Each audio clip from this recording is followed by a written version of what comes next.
Hey, what's up? I'm Joel Madden, and this is Artist Friendly. On this episode, I'm talking to one of my favorite singers. He's an innovator of heavy music, and he's the lead singer of the band Architects, Sam Carter. Let's go. I'm smoking on piff, that's my kind. I don't want no bad times. I don't want to have bad. Well, I was thinking about talking to you because you're like on my top 10 list of people that I've wanted on this show. Appreciate that. I appreciate you coming. Do I have to start acting like I'm a nice person now? Or No, you are a nice person though. No, I appreciate you. Yeah, you have your moments, but what I actually want is for people listening to get a shot of and an experience of the guy that I get to hang out with. Yeah, because I find you to be one of the most, and not just your music, because that also it lives in your music as well. You know, when I listen to your music, I listen to it when I need to feel encouraged. I listen to it when I need to feel motivated, and I listen to it when I need to feel good about myself. So whatever it is that you do in music, I feel like you're preaching something to people who need to believe in themselves. yeah, And maybe that's something that you're doing with yourself or for yourself, but really you're doing it for everyone that's listening. But the guy that I hang out with is encouraging, will tell you exactly what he thinks, so you get right to the bottom of something. Yeah. And I know exactly how you feel about it. Yeah. With zero, it's not uncomfortable. Like Yeah, you could yeah. tell me you don't like something and it's not uncomfortable. yeah. And I think I could say the same. There's very unique people like that you listen to, or you'll ask them something and you'll hear them and you actually consider what they said because they're just being honest. Yeah. I think for me, I've always trusted my gut. I think since I was a little kid, since I was probably like 12, 13 when I started playing music, for me, the only outcome for my life was for me to be a musician. Yeah. I wasn't great at basically anything else. So it was this or nothing. Right. For me, it was like, my gut is, this is what you have to do. You're going to get there and it's going to be hard work, but that's the only outcome. The only outcome has to be that for success or it's failure. I remember literally like playing drums and being like, the only thing I want to do is be on the Warped Tour, which is crazy. But that was like a thing that I thought when I was a kid. I was like, that was the pinnacle. The idea of this like foreign touring festival where all my favorite bands when I was at school were on was like, there's no way my little local band will ever be on that. And then, you know, fast forward however many years later, I'm doing it with Architects and I'm like, this is exhausting. Why did I want to do this? Yeah. You know, but it was an amazing tour. But I think for me, yeah, from that age, I've just had this, I trust my gut. I know sometimes it doesn't work out, but I think it's just how I do things. It's like, if I really love something, I really love it. I love it and I want to do it and I'm ready to go. I'm going to go to war for it. And I'm the same with my friends. I'm like, if my friends are there or they need advice, I'm there. I'm in your corner. I'm going to prep you up. I'm going to support you, because I know that you'll give it back and, you know, we can go off each other. But there's sometimes I just, I know when something doesn't feel right, but it doesn't, sometimes I'm like, it doesn't feel right because I know that I'm not going to give it 100%. So why would I even give it a shot? Or why would I even try? Because I know I'm going to just not be interested. So there needs to be a flame there. And I think, you know the difference between yes and no. Yeah. Which is hard for some people. Yeah, they for don't sure. know what no feels like at Yeah. all. That would be something that I actually, it just came to me, what you're really good at in a very natural way is knowing what yes feels like and knowing what no feels like. Yeah. And I think if more people knew what their own yes and no felt like, Yeah. they could move through life less confused. I think for me, I know how much effort goes into yes. Yeah. So I have to really want to do it because I'm like, if I'm going to do it, I'm going to do it to the best of my ability. I'm going to bring everyone with me. I'm going to be on board. I'm going to be, I'm going to be the cheerleader. I'm going to try and help everybody.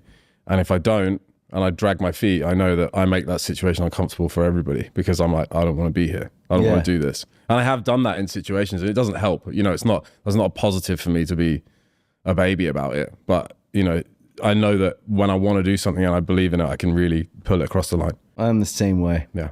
It took me years though to get the maybe it's like self-confidence or self-belief or self-esteem or something, but it took me years to speak up and go like, Well, you're kind of the same. You're kind of the same as me. And when we have conversations where like, I'll tell you how amazing I think a song is, or I think this record is, or like talking back about, old songs that you've done and how important it was.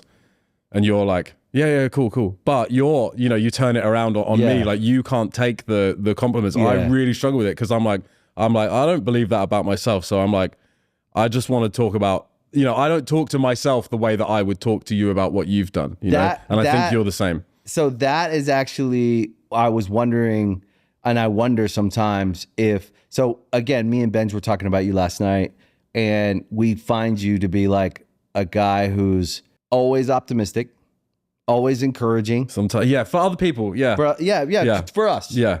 So think about it. You've been on a ride with us now for some years. Yeah. With like not only our band, your band, our company, which Architects is what I would say. We always look at Architects as at MDDN. There's a spirit you guys have in the band. We've always said it. Like, what would Architects do? We say that all the time. Yeah. When we were setting up the GC record, we're talking about this new GC record, and we're like, what would Architects do? Well, they would just do this. They would do what they feel. Yeah. They wouldn't ask. They wouldn't have a committee. They wouldn't second guess themselves. They would try to get to the best answer with their team, whoever's relevant to that conversation. They'd make a decision and then they would go. Yeah. Instead of, when you bring too many chefs in the kitchen and everyone's second guessing. Everyone's got their ideas. I think the good thing with Architects is like we all kind of know our positions within the band, and we all trust each other to do what we do. I think that's really important, because if you have too many ideas and too many people throwing things forward, it's never going to work. But we all have like the kind of greater good idea of what Architects should be and where we want it to go, and we all just push that together. But we let other people be the voices for it, or be the figureheads, because especially me and Dan are very vocal about the band and what we think, and we both feel really passionately and intensely about the band and about a lot of things in our lives, right? So I think Ali and Adam are just like, we're gonna let them do their thing where they need to be crazy and blow off some steam, but we know that they're gonna get us to where we need to be. And we're lucky that we have each other. I think we've always been that band that has just kind of moved around like a group of sheep. When we first started touring, bands would be like, it's funny because I see you walking around the venue and it's just like the four of you, the five of you. And it's always been that way. When Tom was here and when Josh was here, and throughout all ilks of the band, it's been a tight unit. It's funny. We're all so similar. And I think actually now with the four of us, Adam's been with us since just before Lost Forever. He did a tour of us around the world. We did 100 shows called 100 Days, and it was just before we signed to Epitaph. And we've just experienced so much together, but we just know how much this means to us. And it's not really like about money or success or whatever. It's just like, it's how we go to sleep. I always say it to Dan. I'm like, we got to get this right, because that's how I go to sleep at night. Yeah. Even like with coming out here and things that we've been doing, I'm like, we got to get it over the line. I'll do it. I'll go, because it's how I sleep. It's how I feel like I've done everything I can to make this be as good as I think it could be. That's the thing that I think that you guys have when I watch, which I learn from, is a natural ability to make a decision based on how you feel, on your instinct, and not second guess yourself. Yeah. And what's important to you is important to you. That's actually the key to it. Yeah. Because when I see your band, when you could say like, okay, you're coming up your 11th album. Yeah. 15 years. Yeah. Well, I've been in the band for 15 years now. I think maybe a little bit more. Right. I think Architects is around nearly 20-ish. Right. So because it was like Tom and Dan's school band. Right. Like it's the first, when you like first start and you start doing like covers or whatever, like this is the same kind of band from that moment, Yeah. So 2 decades. It's been a minute. Yeah. And Architects today, bigger than it's ever been in the world. Yeah. But it doesn't feel like that's a metric you guys actually hold as like, it feels like you guys make decisions for each record and your vision is what it is, and you guys organize around that, and then you go into the world and you're Architects and you do what you do. But then the other on the outside of it, you watch and you're like, okay, 2 decades in, this band is bigger than it's ever been, a new band to some people. Yeah. And making important music. If you look at the state of heavy music, I would say, and I always say this, you don't have to say it about yourself because I know you won't. I would say you guys are one of the most important bands in heavy music. You've pushed the envelope of what can be, what can exist in the sense of how many people can listen to it. Yeah. Right? Because 10, 15, 20 years ago, music with people screaming was not accepted by a larger audience. No. Certainly metal music was big in certain ways, but it was, but you guys have pushed the envelope of the intensity of what can be considered a big band, right? Yeah. Versus a garage band or a fucking dance hall band, Yeah. or whatever little hardcore show bands. What, you know, in the spectrum of heavy music, there's all these different things, and of course, heavy music fans love to argue about it, and I love it. It's good for heavy music, but I'm talking, if I zoom out as a student of rock and roll and its existence in the world and where's it going, and to me, one of the most important genres of music that has to exist. Yeah. If bands like Architects don't exist, then kids are not picking up guitars and going in their garages and getting together and making original music together and finding out what they can be. Yeah, I think for us, I think the mission statement is kind of always been like, I want to look like just regular guys. I don't want to come across like a rock star. I don't want to be a rock star. I just want to be a nice guy and just show that like it's you don't have to do all these things that you think you have to be, or like be a bad guy or whatever. Right. Like I just want to be like, I just love playing music. I loved it when I was 13, and it was my way of like creating some kind of success for myself. And I think we're all the same. We go into every album just trying to write a good album, trying to write the best album. I think this one in particular, we had a big conversation of like, it's our 11th album, you know, it needs to be, Special it needs number. to hit Yeah. hard, because a number 11, for someone to want to check it out, they already have an idea of what your band is, and they either want to check it out or they don't. You need to give them a reason for them to be like, wow, I want to check this out. And not everybody, in fact, I can't think of anybody that has their most successful album on their 11th. And it looks like we're about to have that, which is crazy. So I think you are going to have that, and I've been seeing it coming. Right? It's not just stadiums with Metallica, Yeah. or it's like all those things that lead up. Yeah. And all those are a product of the records that came before. Yeah. So it's the effort. It's like the idea that if we put forth effort and do our best try and are honest about that. So that's the other thing I love about you guys. You're cool because you're actually trying to make the best record you can. Yeah. You're not saying whatever, we don't Yeah. care. Like the rock star thing is kind of like, I'll do this in my sleep. Right. Yeah. And actually the honest thing is like, no, I'm actually trying my hardest here because I want to outdo my last one. Yeah. And actually the people that listen to my music, I care about them. Yeah, I think want with 'em- us as well, we can like, I think it's kind of a British mentality of being able to point the finger at yourself as Yeah. well, and just go like, yeah, we tried on the Yeah. last one. Maybe it didn't connect as well as we wanted to. We tried. There was no bad intention. We didn't do anything different to how we normally do, but we can always go, when we know we've not done what we wanted, we can go, yeah, okay, we'll just learn from it. Yeah, We're not hard on ourselves. You We're guys hard are on very ourselves. British like that. Yeah. We're Brits. down. We're like, Yeah. oh, give us a reason to like actually be happy. You know, Yeah, like, yeah. but I like it. I think it's a driving factor in why we're still here and why we do what we do. I think it's just trying to navigate that, because I think it can be helpful and it can be a hindrance. Right. You Find know, a balance. we've had a lot of conversations recently about like confidence and like confidence on stage and like doing this and like actually being able to be like, yeah, this is what makes me want to be a better band. This is what makes me want to do this. But I actually need to kind of celebrate the fact that I have done this as well. And I can get on stage and I can do this and I am a good singer, rather than just being like, you need to be better. You need to try harder. You need to do this. You know, there's a fine line between help and hindrance, I think, with it. Yeah, with all of us. Yeah. Everybody. And I think everybody I always try to pull those little ideas out when we have these conversations, because anyone listening that it's like, get out of your own way sometimes. Yes.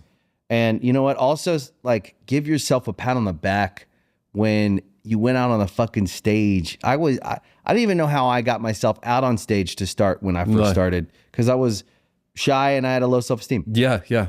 And half the battle is literally taking the steps onto the stage. yeah, and I didn't think I was good enough. Yeah. And then you get out there, and of course, this comes with all art. There's going to be a bunch of people that like you, and that's great. And you're like, oh my God, I did something, and they like it. And then there's going to be people making fun of you. Yeah, yeah. And that's just how it is. Yeah, It's it like is, yeah. talking shit. It is, yeah. And But in the early days, it was hard for me because I was susceptible to that because I had that low self-esteem. Yeah.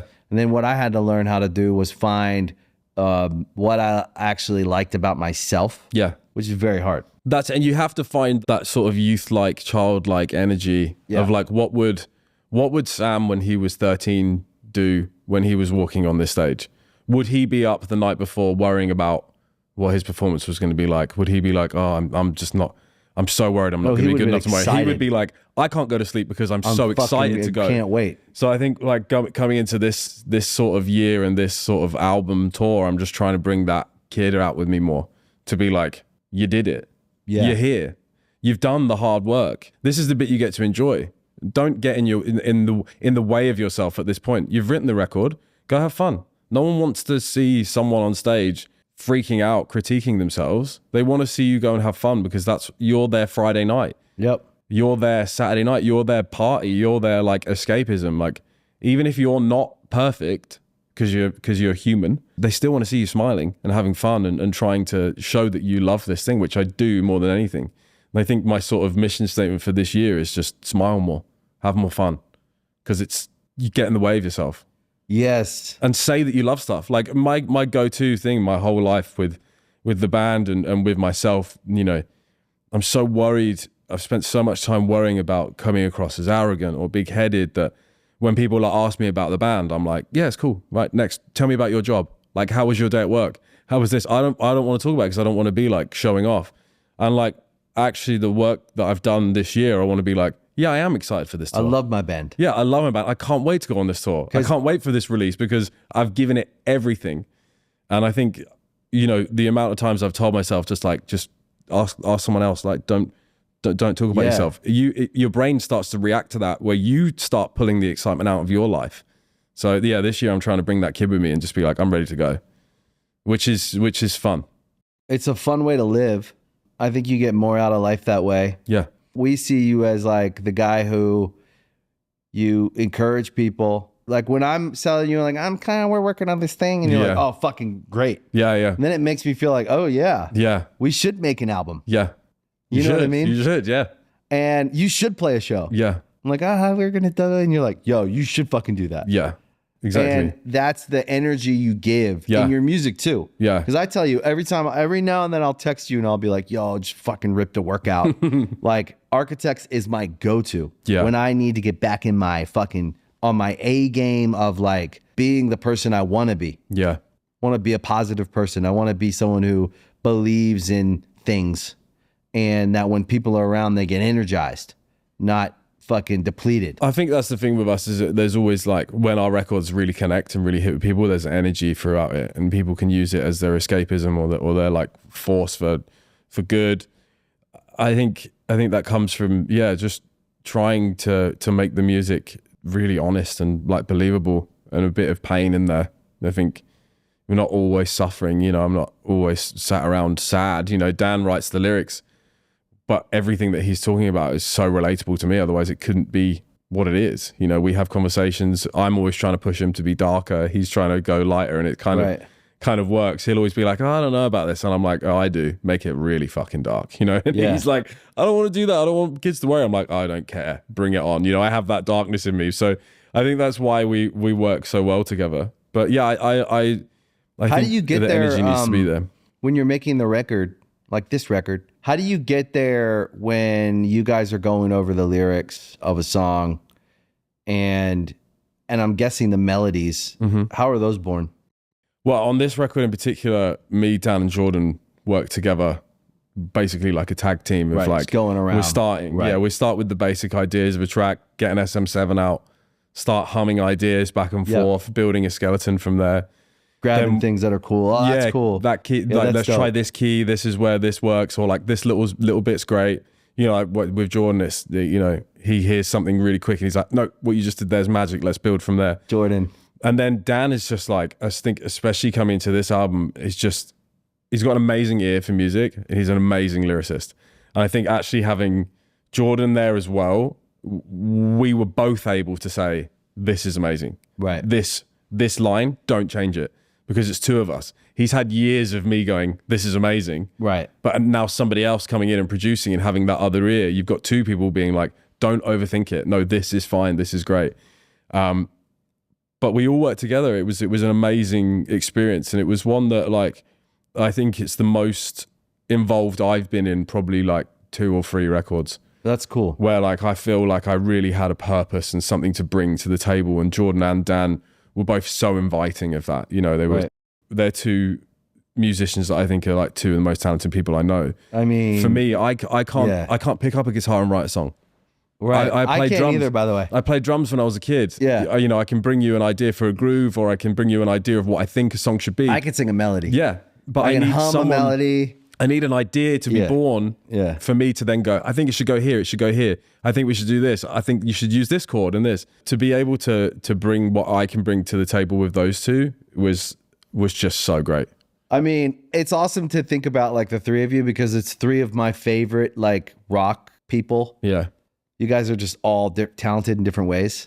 We're all a bit. Yeah. Yeah, but it's great. It's just unique. But like Jordan is one of my favorite people. He's amazing. He's an amazing guy. And I think he's so talented. And he's sweet. Yeah. We worked together a little bit, and I could see him like, he's thoughtful, man. He's thoughtful. He wants to speak up sometimes, and he's like, he can be a bit sensitive about where he gets in, like when he's in a new group of people, but it's all coming from a thoughtful person who really cares about making music. I think me and him are very similar in terms of like, when we love something, we're ready to go. Yeah. And we're like pulling each other, and we're going. And then there'll be points where like I'm deflated or he's deflated or sad. And then but when we're down, we're like, yeah, okay, I'm done. And it was cool to try and pull each other through that. I think especially like vocally, it's my favorite record of vocals that I've ever recorded. It's amazing. And he pushed me, you know, to get that. And Dan pushed me. They both were there. Yeah, I got pushed to places that like I've not been before, right? It was like a journey of like, how much do I want to be the best vocalist? Yeah. Like, am I just going to rest on my laurels of what I've done, or am I going to like go there? And they both knew that it was in there within me, right? Yeah. So they pulled it and pushed and pushed. And some points I'd be like, I'm storming out of this room. Yeah. Because I'm screaming my head off. I've got adrenaline flying through my system, and like, I can't regulate this emotion, right? That's how it feels. And then other times, there's times where they're doing they get a vocal performance out of me, and I'm sat there like, I can't believe I've just done that. I can't believe like that's me. Like I've really given that everything. This record vocally is the most satisfying record as a fan. You do everything that I love. All the things you do with your vocals across all the records, you put on this record. And it like is so satisfying. Yeah. I love it. Thank you. I appreciate it. The big choruses, the heavy stuff, the screaming. Yeah. Every part of it is just like, it's like you perfected the things that you do that I love on all your records. Thank you. And there's aspects of each song across different records that like my favorite parts really is like, you know, all your moves. I felt like, I appreciate it coming from you is such a compliment, really. Much stuff I can't do. I don't know how a lot of it happens, but I think I needed to believe that I was actually good. I think for so long I've sort of just sat there and been like, yeah, I'm all right. I'm an all right vocalist. I do the job, you know. Postman goes and delivers post. I don't need a pat on the back for it, you know. That's what I need to do. But actually, I think this time it was like, no, I'm done. Like I'm done. I don't want to just be like, okay. I'm like, I can do everything to a good standard, and I know I can. And I've worked with my vocal coach. I've worked with Jordan. I've worked with Dan. It's like, just go and put in all those years of hard work and actually show that you really believe in yourself. And yeah, they both got that out of me. And yeah. So it was a little bit you and a little bit working with them. Yeah, I think it was just the right time. I think it was, we all had something to prove. I think Jordan had just come out of the situation of not being with Bring Me. We're on our 11th album. We want to prove it. I'm coming in wanting to show that it's our strongest album. And then together it was just like, okay, let's go. We're all pushing it up the hill. We're all getting it there. I thought it was a really, really cool decision that you guys decided to collaborate with Jordan and make this record. I was also, it felt like more than friendship. I mean, obviously you guys are friends, and if you know Jordan, you love him. He's just so talented and such a good guy. Yeah. I believe in him as a producer. I think he is a fucking badass. Well, I think we had history with him, which is really special. When we did Doomsday, which was our first song after losing Tom and coming through everything, we did that song with him. Or we didn't do it with him. We wrote the song ourselves, and I remember we got the first mix back, and I remember Dan calling me, and he was like, I need you to be really honest with me right now. What do you think of this song, where it's at? And I just remember being like, it's not good enough. And Dan said, that's exactly how I feel. I'm going to call someone. I'm going to call Jordan. I think we could try and go with him, do some producing, and we'll get it there. He called Jordan, called me back. And then the next day, Jordan was like, come up to my house. Like, I'm at home, just come up to my house. We'll do the song together. So we went up to his house. We were there for a day, for a night, and then a full day, and then went home. We worked with him on Doomsday, and you could tell that he just cared about kind of like our journey and our story and where we were and like how important that song was. And it's one of our best songs and a very important emotional moment. And then from there, we were both obviously so busy. I would have loved to have done stuff with him, but Bring Me's as busy as we are. They're always writing. We're always writing. And the moment kind of came up. It was odd. Me and Dan had a really big conversation sort of the night before this other conversation I'm going to talk about what we needed to do. And like I'm saying, it's our 11th album. What do we think it needs to be? How do we do it? Like, how much does it mean to us to get it there? And then we played a show with Bring Me the day after we had this conversation, and we were having a conversation with him in this hallway outside their dressing room. And we were talking to him. He was like, classic, like, what are you doing next? What have you got coming up? And we were talking about the record, and he was like, oh, so what are you going to do? And we were like talking about it, and we were like, what would you do? What would you do? We're inspired by you and the band. Like, where would you take this? What would you do? And he was like, do you want me to be really honest? We were like, yeah, we're like, we want this. We want this chat. Had a really important conversation for about half an hour about everything. And Dan went off to the toilet.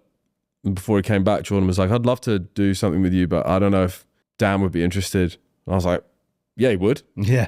And I think he was just like thinking from like a producer point of view, because Dan had produced the records. I was like, yeah, he definitely would. I remember Dan coming back over and being like, oi, Dan, Jordan thinks that you don't want to work with him. And he's like, what? It's like, I don't think you want to work with me. And they were just stood there like pointing fingers at each other. And he was like, we left then. He was like, oh, I'd love to write with you and I'd love to work with you. And we walked off, and I remember us just being like, well, it's a nice idea, but it's never going to happen. Yeah. It's never going to happen. But it's cool that we had that conversation, and I feel like it lit a fuse. And then everything happened with him and Bring Me. And I remember we'd been working on Seeing Red, which was the first song coming back on this record. And we'd got the song to a really good point. And then we were like, well, there's no harm in just shooting the song over to him.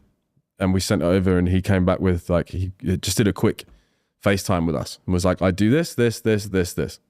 We went and did it, sent it back to him, and he was like, yeah, and do this. And then we were like, oh my God, dope. This is great. Then we didn't hear from him for a while, and then everything happened, and then he called Dan and said, like, I'm free. I want to do a record. Yeah. Do you want to do a record? And Dan called me, and I was like, yeah, I'm done. I'm in. Let's go. I'm down. And then within a month, we had a studio time booked out for a week, and within the 5 days, we did 3 songs. And the first song that we got done was Curse. Straight away. And that was done in 24 hours. Yeah, one of my favorites. I was singing it coming in. Yeah. And me and Dan had that riff. We tried it a million different ways, different keys, different choruses, different ideas. Just played that riff to him, and he was like, this is an Architects riff, let's go. Like, and we just built the song around there, and it was super exciting. And Evil Eyes, I think, came out from that session as well, which is on the record, and another one that didn't end up making it, but it was we were just, after that, it was like, yeah, let's do an album, because we've clearly got chemistry. Yeah, but it's interesting because this show is kind of modeled after that, right? Yeah. It's hallways, dressing rooms, dinners, parties, where we interact with one another out there in the world, different artists. It's in a calm place, isn't it? It's calm, like you're safe. And we don't have to be anything. We can just your guard's be down a bit more, real people. Yeah. And then those conversations are the best ones. And I think a lot of times, like, fans and people that listen to music, which is everyone, they don't actually get to see the side of the artists they like as real people. Oh yeah, like mates. If you ran into them at a coffee shop, or if you had dinner with them. Yeah. And that's the thing I like about doing this show, because everyone that I've had on this show, I actually want to experience them the way I would if we were having dinner. Yeah. Or we're at a friend's party. Yeah. Or, you randomly meet someone. And I met that guy. He was fucking cool. Yeah. He was cool sound, as shit. He was down. Yeah. If you're at an award show or you're at a fucking thing, you don't get anyone in the real, like there Some people still got their like characters on and they're there's trying characters to, and you're there and you're like, oh, Yeah. am I dressed in the right clothes? It's like you're never going to have the real experience to meet each other and interact. But with bands, we get to tour with one another. So we do get to interact that way. Yeah. And a lot of these conversations happen. But it's interesting because I go back to Instinct. You guys, conversation in a hallway, talk to Jordan. Then you go and you make a record. You make this record, which I think is the best record of your career. Yeah, thank you. And I love it. Yeah. I can't wait for it to come out. I think it's our best as well. It's just so good. It's just a great listen. Thank you. You made it with Jordan, who just changed his career, right? He's had a career change in the sense of he's in a band. He decides to go full-time, all in. I want to produce records. I have a dream. I want to produce and write and make classic records. Yeah. And we talked about this. I talked to Jordan about this, and he's got dreams. And I encourage dreams, right? I just think if we stop dreaming, we die. Sometimes things just happen that don't make sense and things just fall into place and it works out. And I think the best moments of my life have been that, where it's just like, this isn't supposed to make sense, but it's just happened. There's something about that. There's something about architects having an idea that's just coming from feeling, from instinct, from whatever, the way you do everything else. You just go, yeah, that's cool. Let's do that. And then you just do it. And then you make this great album, but you also inadvertently like are the first record in what is, I think, is going to be an amazing career of a producer that's going to make amazing records. I agree. And it makes a lot of sense to me that Architects would be the first band that goes, yeah, we'll make a record with you. Like, it just makes so much sense to me. Yeah. And you may not stand back and analyze all of it, but that's what I do. Yeah. I analyze everything and go like, what did he do there? Those clever little bastards. Those fucking guys. But it's because you guys are just animals. Yeah. You just do what you feel and you go forward. You're not thinking about size particularly. You're not thinking about, you've done the arenas, you've done the stadiums, you've done the entire spectrum of shows of what you could do as a band. Yeah. From the smallest show to the biggest show. You've had a #1 record in multiple territories. You've had, for a heavy band that screams, we've done stuff that shouldn't be possible for a band that's like us. Think about it. It should not be possible. Yeah. It wasn't before. Yeah. Someone screaming and doing the things and then singing. And so all I'm saying is to blaze a trail for ourselves, right? And then inadvertently we help others because we push what's possible for what wasn't necessarily accepted before. And we could go in art, in music, in culture, in any which way, fashion, any way we want to say, where was something not quite accepted by everyone? And then who pushed it to the edge every time and more people accepted it. And now are more bands that are heavy, that can do all the things, however they want to express themselves, be big and make an actual living. It's also funny as well because like, I think obviously not just for me, for a lot of people, like actually Good Charlotte was like a gateway into heavy music.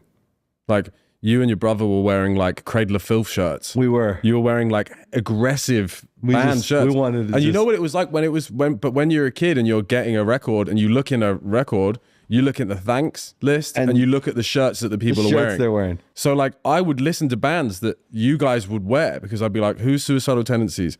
Who's Cradle of Filth? Who's Danzig? I didn't know. I was just a kid, right? I'm like, I'm hearing this. Who's the Misfits? Yeah. Who's this? You know, and you're like, you were a darker band. Dark in our aesthetic and kind of like the way it looked. It was like, oh no, this is cool. I always said, it's like the Morrissey lyric, I wear black on the inside. Yeah. Because black's how I feel on the outside. You know, I always felt down. Yeah. I always felt a bit angry, but not at anyone. Yeah. It was very hard for me in the upswing and the peak of that, all that kind of Good Charlotte stuff in the first iteration, whatever I want to say that, whatever you call that part of our career. Yeah. To express how I was feeling all the way. Yeah. We tried in the music, definitely how we dressed. We were always trying to like push the limit of like what bands we'd take on tour or like what we wore, because I don't know that we wanted to be a part of the mainstream in the sense of like I don't know. It was hard to explain, but our music was so fucking poppy. It was like, because we just love fucking catchy shit. We but it just didn't seem, I think for kids and for when we were listening to it, I'd say kids, like when I was starting listening to music, it didn't seem like mainstream to me. It was dudes that were playing instruments, and it was, you had garage band. It was punk. Yeah. That was my entrance to it. And I think, yeah, it's crazy. Like, how I say, like weird things come together. Like, obviously now we're with you guys and Joey and the links between like me being a kid and coming to see you and then singing with you and being friends. And it's all so weird to me, but it also all makes complete sense. Okay. So I definitely want to tell the story about you coming to Brixton. Yeah. Because it's a crazy story. Probably my favorite story of one of my favorite stories. Yeah. Just because you're such a legend, and I like listen to your music so much. Yeah. To think you were a kid. How old were you? When I came to see, it was probably, I want to say 04. Did you do the first time you did Brixton? Probably 04, yeah. We were talking about or the lineup. 02. Yeah, it was Brixton. It was you, Mest, and Sugar Cult. Yeah. We were saying. And I remember I was there. Got dropped off by my friend's dad. Okay. We both came together, me and two girls that How I old grew were up you? with. I was in school young, so I must have been like 13. Middle school? Yeah. Yeah.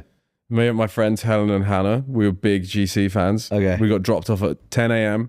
I waited by the bus, waited by the side door No way. to try and hang out. And I didn't know any better. I was just like, I want to be at the barrier. I want to do it. Like I was that kid. Wow. I see those kids come to our shows now. Did you see us get her on or off the bus? I didn't see wow. anything. And it's because I was probably like round the front and you guys were like getting around or whatever. Yeah. But like the show was just amazing. It was like my first big show like in London. High energy. Yeah, I was from a smaller village. So like going to London for the first time in like Brixton Academy, a venue that I'd heard about for years, being there and then seeing this show, it was just so amazing. I was right at the front, singing every lyric, every song. Crazy. And then you come back, I think it was like, I don't know how many years after. 2018 maybe? We're like pals. We're like, you're like, do you want to come and sing with me? I'm like, yes, I do. And then that many years later, I'm on that stage with you guys singing a song, which is crazy.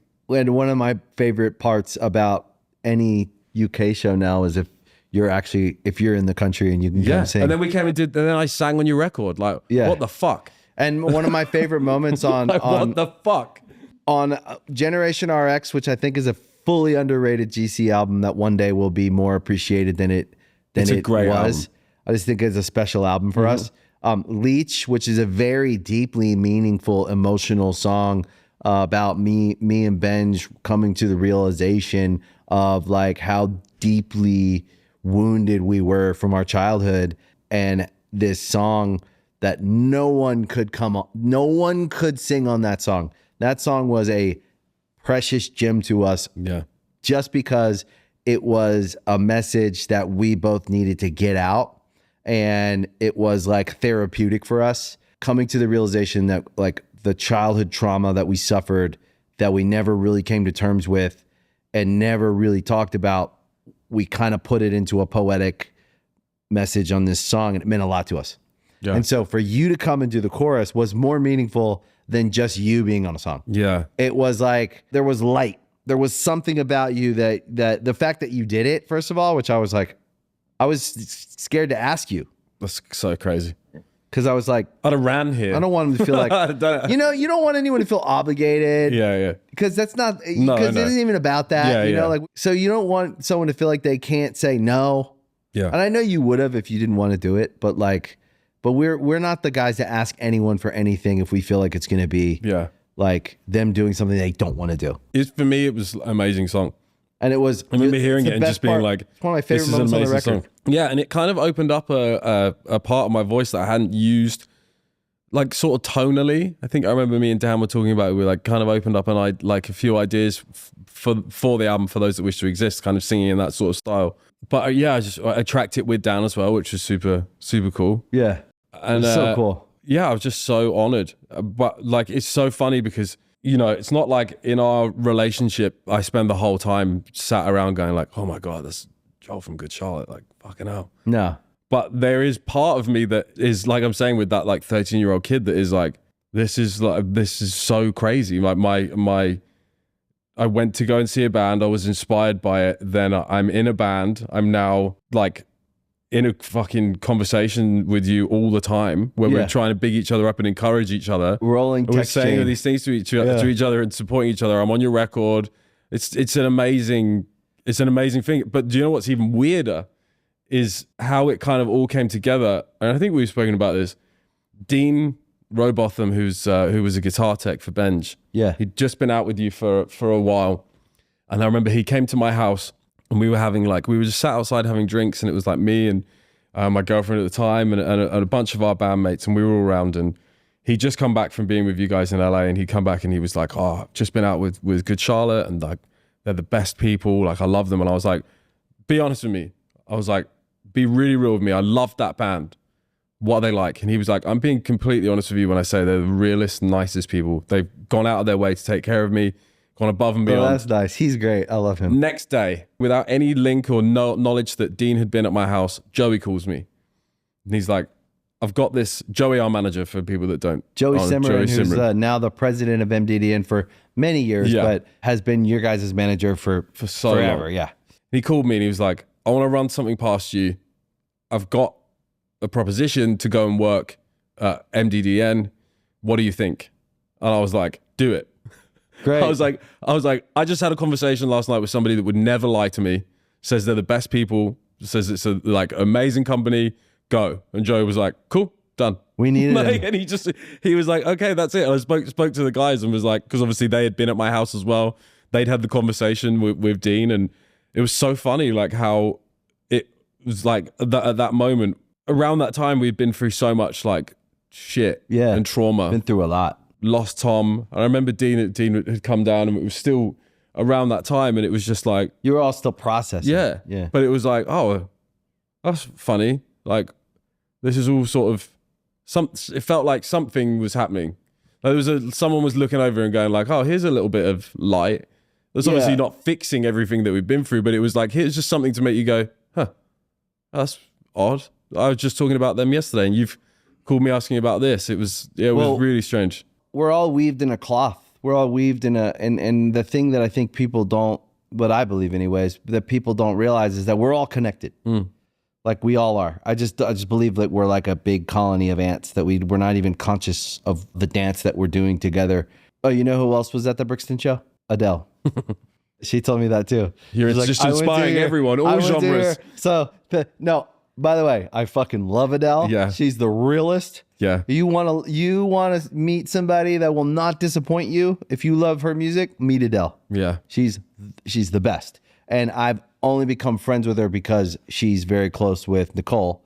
And so I've gotten to become friends with her, and I count her as a just dear friend because she's a lot like you. She's our national treasure. We love her. She is a national treasure. And that's because the not thing. only is she talented, she's sort of everything that's amazing about England. She's so like, and Britain, it's like she just encompasses this like Cockney legend. She's so she's British, just insanely talented.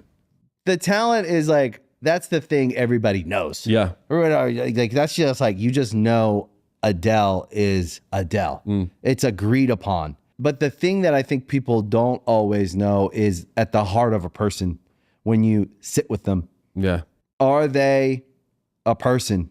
Can like we all be in the room, and can Adele be here and you be here and they're there, and we're all here together as people, and that everyone in the room like matters? That's kind of how the experience I always look for. And can she sing the chorus to Little Things? And did she own a maid? Did she own a maid t-shirt when she was in the crowd? I don't know, but what I'm constantly impressed with by artists that I admire, like what they've done, is when I meet the person. Yeah. And they're real. Yeah. And they're also aware. They're aware that they are who they are. So if someone comes in the situation that's a little excited or whatever, they're kind. Yeah. But she's not going to be beholden to someone that is full of shit. Yeah. She's not got time for it. You know what I mean? Because she's real. Yeah. Because so she had to, just like you and me too, we weren't blessed with, like, we didn't come into the world and we were like the shit. In fact, we were the opposite. We had to find our self-esteem. We had to find our talent. We had to work our asses off. Yeah.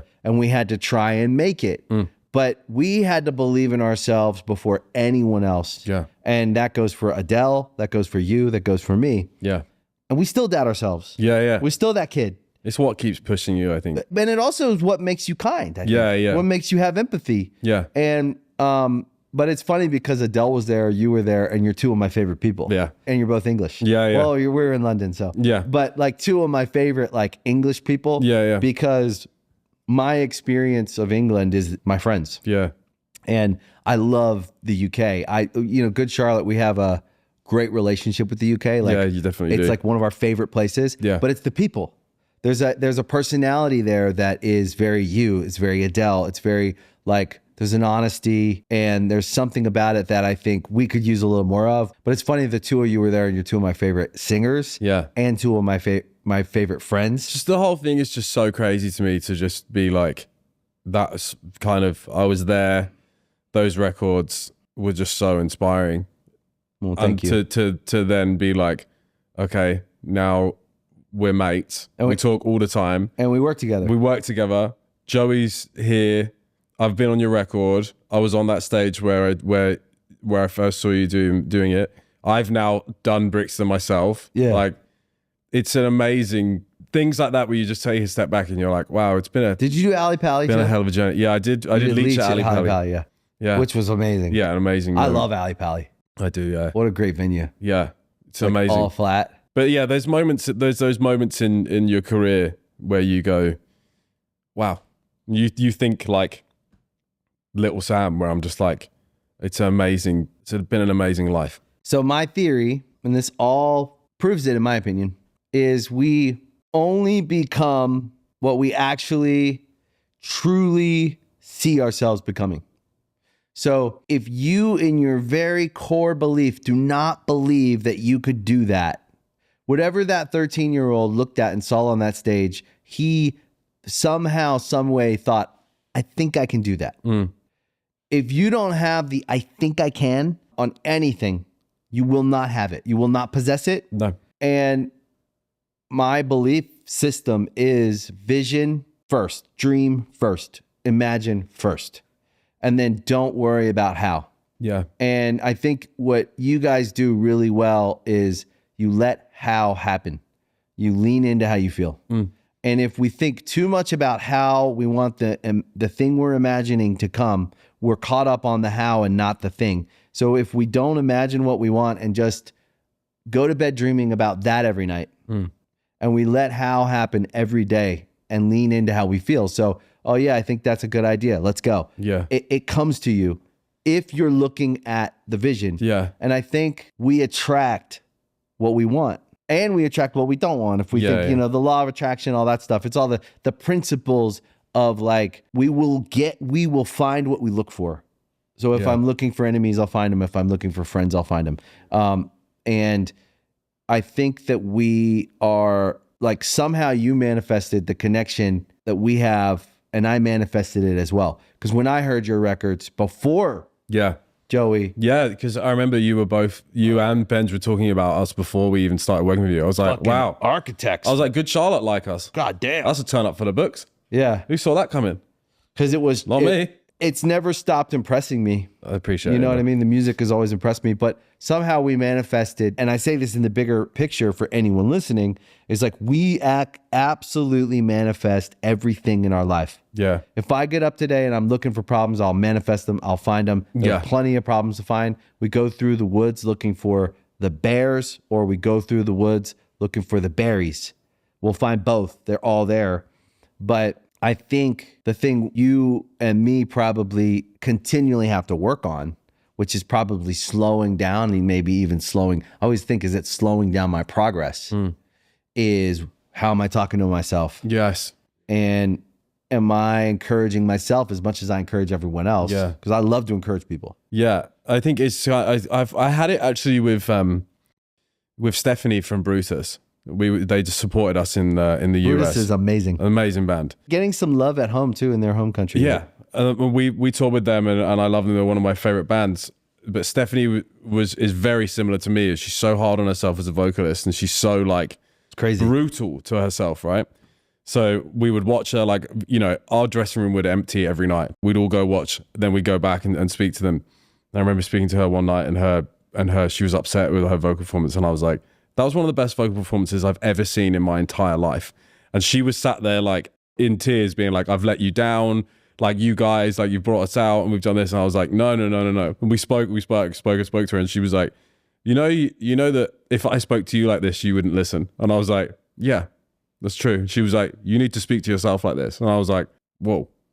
Like, left the room and went on stage and was like, yeah, that's right. Like, if I could see myself as not myself, how would I speak to myself? How would I engage? How would I encourage myself? Because I'm like you, like, I'll talk to you, I'll talk to her, I'll talk to other bands and other frontmen and We're like, other what's the people. problem?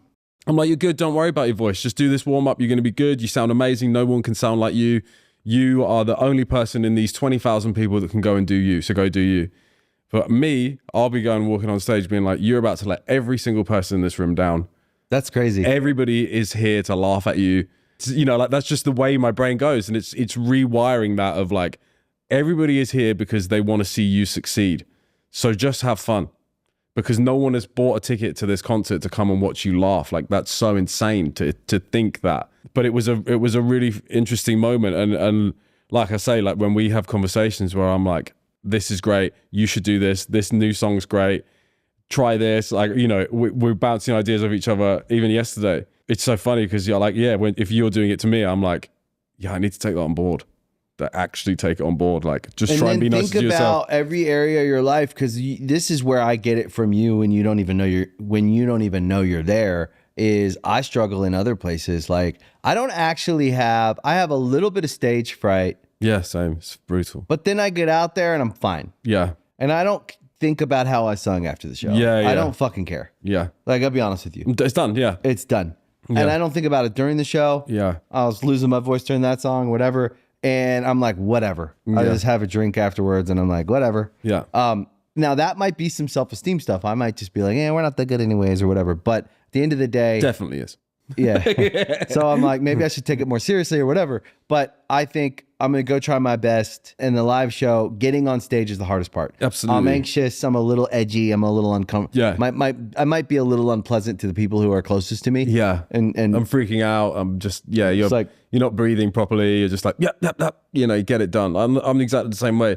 I get a song in and I'm like, okay, I can do this. Yeah. I've done this. Then we're flying. Yeah. You've ridden this bike before. You know where you're going. But places like, to be honest with you, like the gym, where I like am like, it's taken me years to get comfortable with like working out.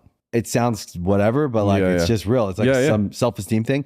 And your music is one of the soundtracks I put on to like get ready to do things that I'm scared to do. Yeah. And I don't know why working out would be something someone's scared to do. Yeah. But I'm being honest. But it's honest. Like, everyone has different things that they're uncomfortable It's hard to do. for me, like, to show up every day and like commit to something like that, because I don't feel like maybe I don't feel like I deserve it, or maybe I don't feel like I'm that kind of guy. Like I'm not a fit guy, or I'm not a whatever. And I've never like pushed myself to see what's possible in that category of my life. But I think anything that's like anything that intimidates you and you learn a lot more about yourself after it. You feel better because you go through it, you know? Yeah, on the other side. And I'm on the other side now, like it's no problem. Yeah. But my soundtrack in the last 3 years, when it's been like this start, stop, try this, try that, maybe even more, maybe like 5 years, my soundtrack has been Architects. Crazy. And it like gets me there, like gets me ready, it gets me. And you know, I don't think we live in like a culture where being vulnerable and sharing something like that is like, I don't know, sometimes I hold back because people are mean, but it's the truth. And you know, I think about anyone out there that's struggling to start something that they're scared to do. Because for you, it's like, I got to get on stage. For some people, it's like, I'm really nervous to apply for this job. Yeah. Or I'm really nervous to move houses. Yeah. Or to ask this person out. I think it's anxiety and fear and depression is something that like I've dealt with for a long time. Yeah. And I think if people just think that, you know, me getting on stage is just normal and like that's just what I do, then that is actually shows how far I've come as a person, because it's hard work. Life can be real hard. It doesn't matter what position you're in or what you have or what you do. Mental health is very real and a real struggle. And I think I've just tried to be like really honest about that throughout my entire life. Yeah, I think, you've been good about that. Just conversations of like, I'm not the finished article. I certainly don't believe in, you know, like, oh, I'm fixed now. I'm fine. I've been through this bout of depression and I'll come out the other side and I'm like, I'm all good. I think it's an ongoing thing that you have to work at to just keep your head above water. Not that like I'm always drowning, but I am, you know, I'm swimming. And you have to work at it. You have to be open. You have to be honest. You have to be honest with people around you. My wife is an absolute saint within my life. So is mine. The rock of me. Everything I do, I try and do to impress her and make her think that I'm a good guy. So I just try and be honest and work. You know, I go to therapy every week. I take antidepressants now, again. And I've had bouts of being on them and being off them, and it's just what works for me. I'm not on a lot of them. I have enough that help me put my shoes on in the morning. And some people say you shouldn't be on antidepressants. Some people say you should. I don't really care. It's just what works for me. You. And I think they came to me at a couple of points in my life that I really needed them. And I'm so grateful to have been in a position to have that. But I think, just being honest, I think that's the real core of like what makes me is just not hiding behind anything. I just want to be open and honest and show vulnerability, because I think that's important. I think especially for young people and young musicians everywhere, I think just being able to be like open and honest is key, because I think it's times where I've needed to hear people talking about it. They have. And you had that you had that back in the day on Young and Hopeless. You had that Hold On. It was like an amazing. I remember the video. It was massive and so important. About suicide. Yeah, because we got so many letters from people that either didn't kill themselves or lost someone, and somehow in their 2 years we were touring on the first record, we got so many letters. Yeah. And in 2001, and we went and made that record. We were like, we have to make a song. Yeah. Because we can't write all these people back. Yeah. And it was always about suicide. Yeah. It was really crazy how many kids back then were. It's nuts. But I think it's just such a big thing that everyone's going through. I think like the conversation needs to keep happening, and people need to be talking about it, because it's. Papa Roach just did something really great. Yeah. It's an amazing song. I love those guys. He's they're all amazing. Yeah. Jacoby has just got like the maddest energy. Yeah. I love it so much. I just can't imagine what he was like when he used to drink. Oh my God. That guy comes in with the best energy straight off the bat. And he's so supportive. He's a great guy. He's such a nice guy. He's like, that band has always been a band that we've loved and liked as well. And you know, he's always made time for us and been so supportive. And I've got to sing with them on a couple of occasions, and he's come and sang with us as well. And again, just like another sort of mad moment where like people that you grew up idolizing and listening to, you're just like texting and like shooting the shit with, and what a guy, supporting each other with. Great, his heart's really in the right place. He's a good guy. Yeah, he's got a big heart. What other bands would you say you guys have become really good friends with over the years, besides Good Charlotte and Papa Roach? We have got so many. You toured with Knocked Loose, right? We haven't toured with Not Loose. Oh, I thought you did. Not toured with Not Loose. We've been friends with Not Loose. Okay. Are you friends with them? Yeah, Brian and Isaac, we've had a lot of chats with. I like them. Great guys, great heavy band. They were they're actually the funny thing about that band, and I've told them this, it was the last band that Tom showed me.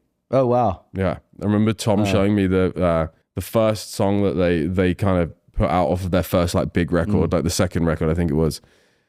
And I remember him showing me it in at his house when we were doing some writing. He was like, I think you'll really like this. It was, you know, when like you're friends and you just show each other stuff. Yeah. It was the last band that Tom showed me. And I was like, wow, this is really, really good. And he just, again, like a sign that Tom had his finger on the pulse for a long time. We're really good friends with Stray from the Path. We've known them for a long time. They're great. Yeah. We've known them for a long, long time. Like our first ever show in America, they were on. Right. like however many years ago in the middle of nowhere, and you know, a Parkway Drive, really good mates of ours. Oh, they're cool. Yeah, we've got so many friends because we've been doing it for so long. You guys have just been in every fucking festival, every tour. you guys, I would say, we're chatty. Yeah. So when you know us, we're when we're in, we're in. You know, we're kind of like my rescue dog, Sophia. Yeah. We're like, once she knows you, she absolutely loves you and you're in. And before it's just kind of like, who's this guy? Who's coming into our like compound area? Who is this? Quiet.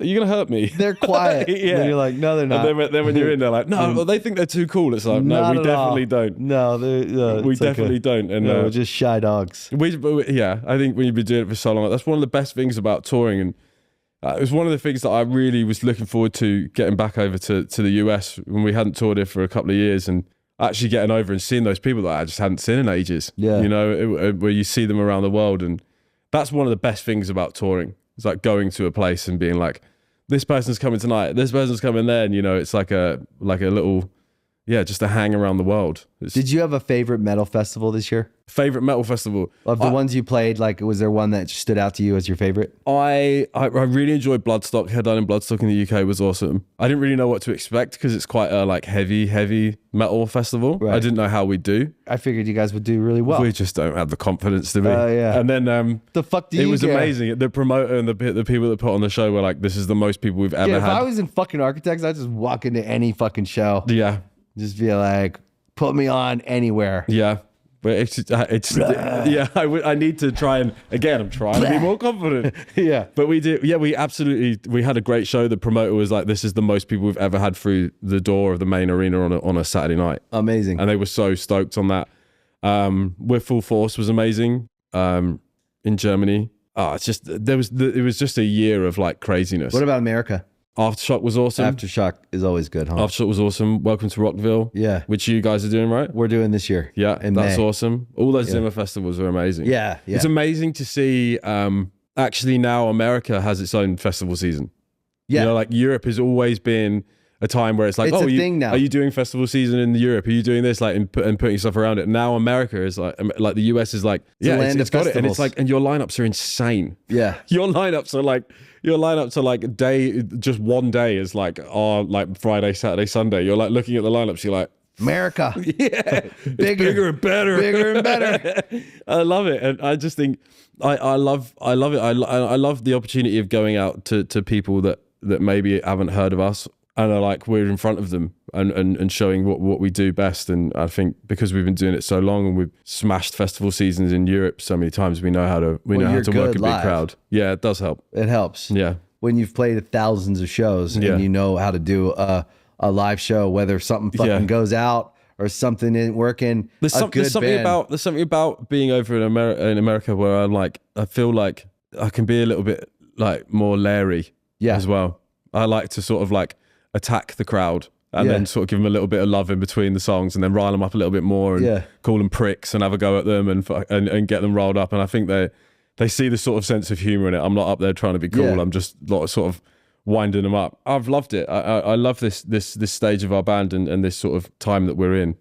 I actually love being out here at the moment. I think there's something happening in the US for us. Yeah. That there's an energy around it that hasn't been there up until recently. Well, it's not for lack of trying, but it just feels like something's shifted. I'm telling you right now, I think it's where the culture's at with rock music, where rock music is having a real, like, across the board. Yeah. It's not just nostalgia rock. It's rock across the board. If you're a good band, if you're good live, if you have good songs, new or old, doesn't matter. There's like a rock thing happening where people are listening to rock music and they want to go to rock shows. Yeah. And I think you guys are a great rock band. And I do think that like things are shared faster now. Yeah. Even 5 years ago, it was different. Yeah. Like things get shared so fast now.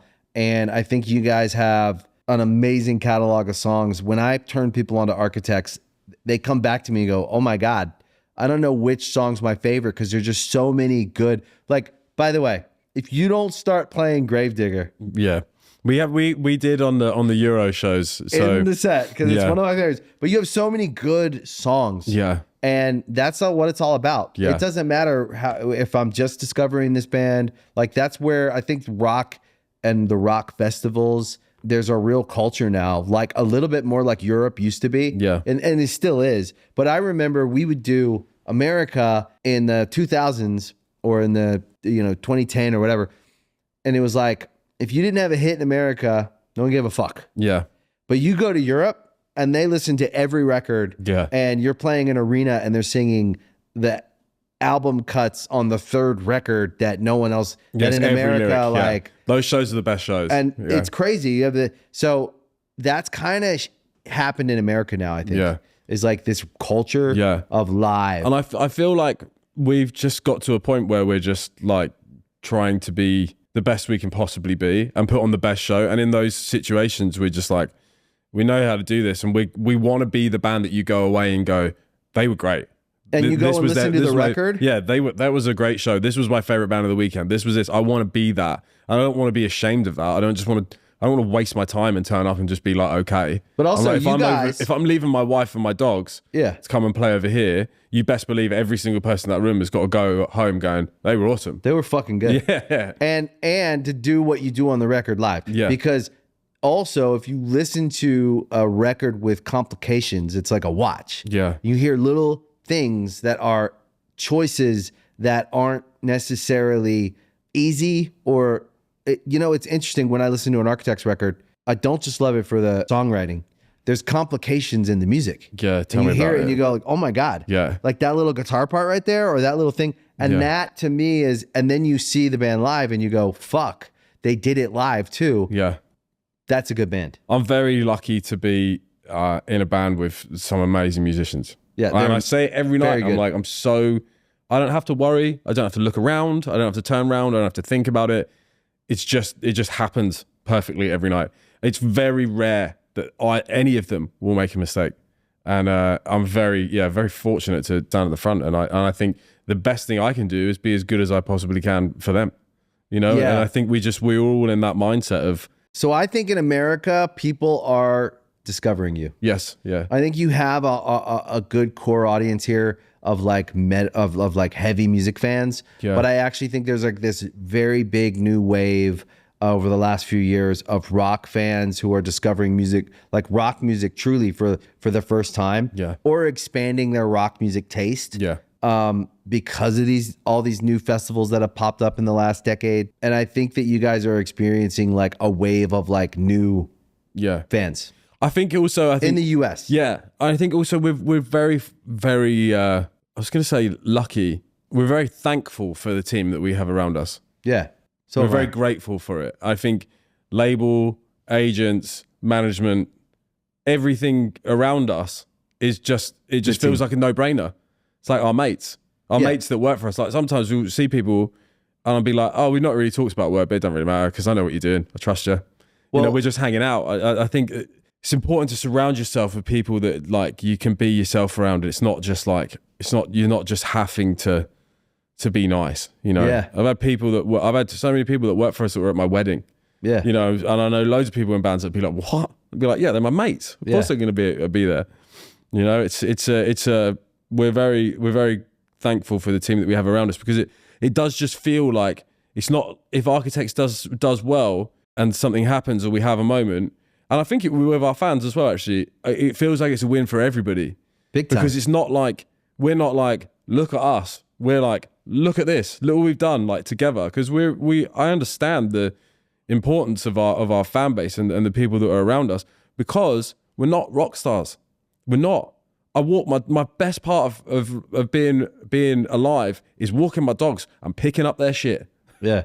I love it. Yeah. I'm not picking up their shit, but I love walking my dogs in the countryside and I love being live and doing that. But I'm not a rock star. I'm not walking around carrying myself with any sort of energy, right? I feel the same way. So when we do well, I think people are like, that's awesome. That like someone like me has done well. It's like, I can do that. And if they can do well, then I can do well. And that's what I was inspired by when I was a kid. A good winner. Yeah. Someone who's kind. Yeah. And like doesn't chop someone's head off when they win. That's what you got to do. You don't want to stand there and be like, look how amazing I am. I'm like, what's next? Let's go.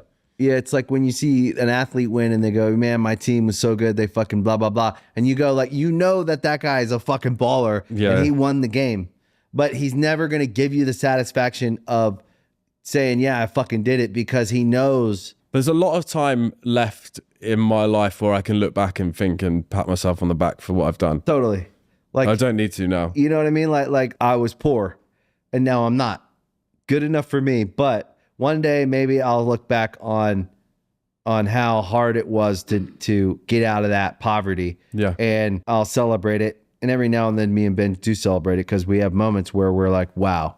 Yeah. Can you believe this is our life? Yeah, yeah. And it's important to have night- those moments. It's important to have those moments where you're just like, I'm so grateful for this. It's gratitude. Yeah. And just having a conversation of like, wow, this is insane. And like, look who we get to work with. Look who we get to hang out with.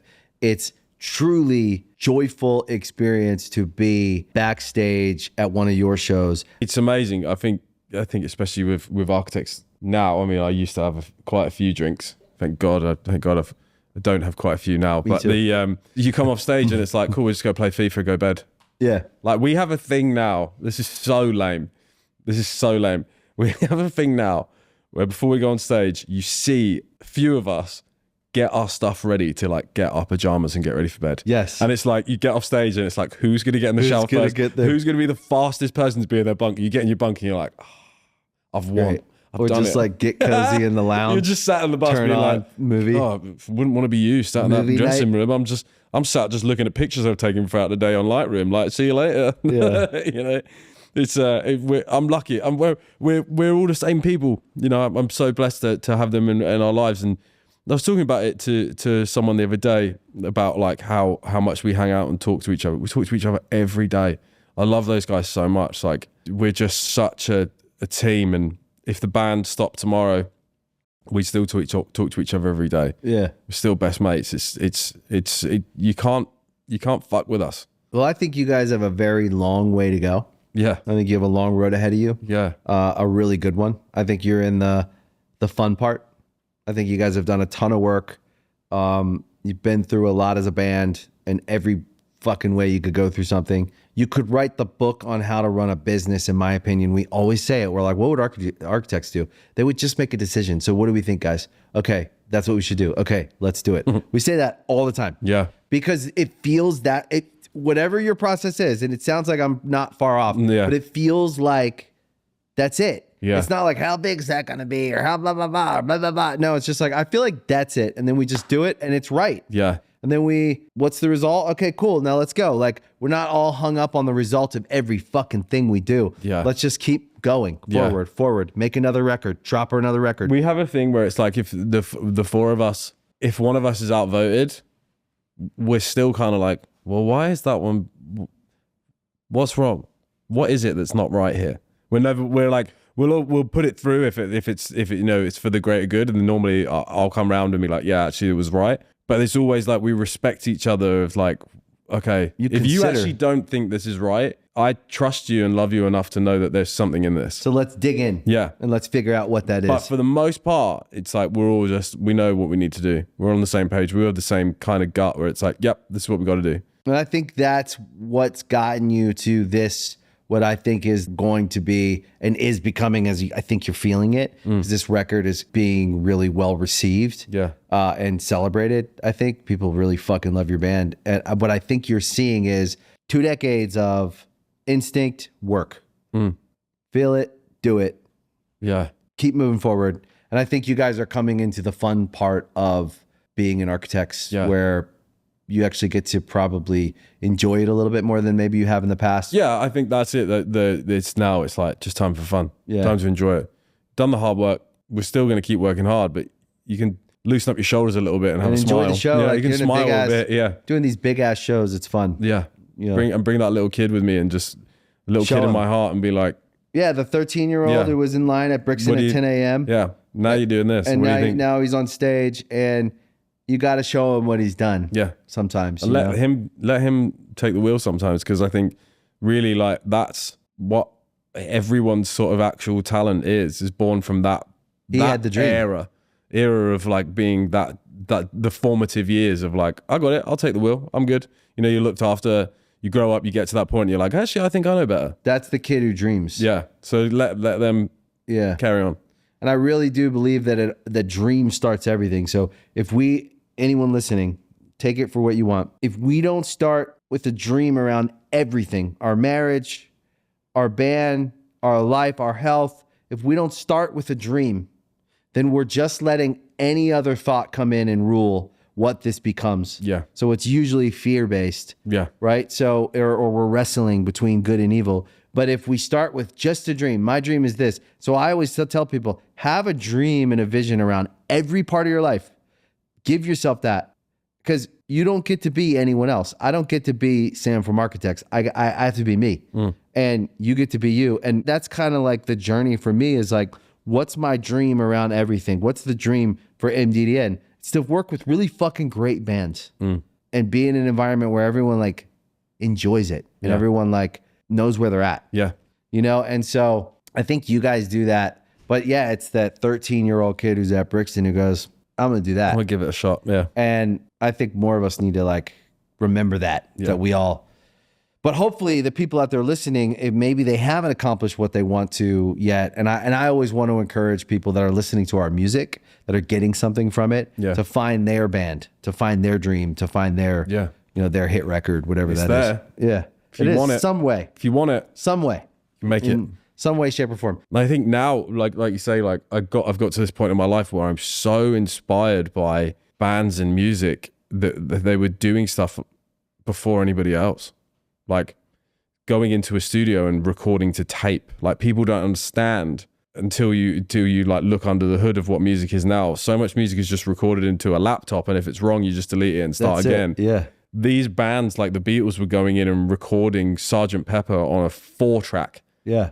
4 tracks. That means there's 4 different things. They would record 4 instruments at the same time, or 3, then play that back so it was being played back on 1 and record 3 more layers. It's insane. It's insane. Yeah. So bands like them and the Stones and Led Zeppelin and Creedence and I mean Crosby, Stills, Nash and Young, Oasis, like I'm fully going back. Tom Petty. Yeah. It's like I love all that music. It's just amazing. It makes me feel happy and smile, and it reminds like my dad was always playing the Beatles and the Stones and Zeppelin in my house. You know, it's been what made me love music. And when I was a kid, you know, I started getting into my own music, and I was like, I don't want to listen to that. I want to listen to this. I want to do that. And you know, you go want back autonomy. You go back and you start listening to songs, and you're like, I know every single word to this. And I've not listened to it in 10 years. Now I want to listen to it on vinyl. Yeah. And then you start buying it. And I'm very lucky to share that relationship with my dad musically, where I'll come over to the US and call him in a record shop and be like, oh, I found this Beatles record. Like, should I grab it? Like he'll be like, oh yeah, they printed this on this, and Paul had done this, and like you should grab it. And you know, it's cool to. Mine and my dad's record collections are almost identical now, I think. So it's it's cool to have that. Yeah. Sam, love you, man. It's been a joy. Thanks for coming. Let's just carry on hanging out there. Yeah, we'll go out there and hang out. Yeah. Thanks, bro. Thanks for having me. Congrats on the record. Thank you. Appreciate it. And the tour. Thanks for being the best. Man, you're the best. Thank you for watching Artist Friendly. If you like this episode, please make sure you hit the like button, you follow the channel, and please share it with your friends. We appreciate the support. That is why this show exists, because you listen to it. Thank you guys, and we'll see you next time.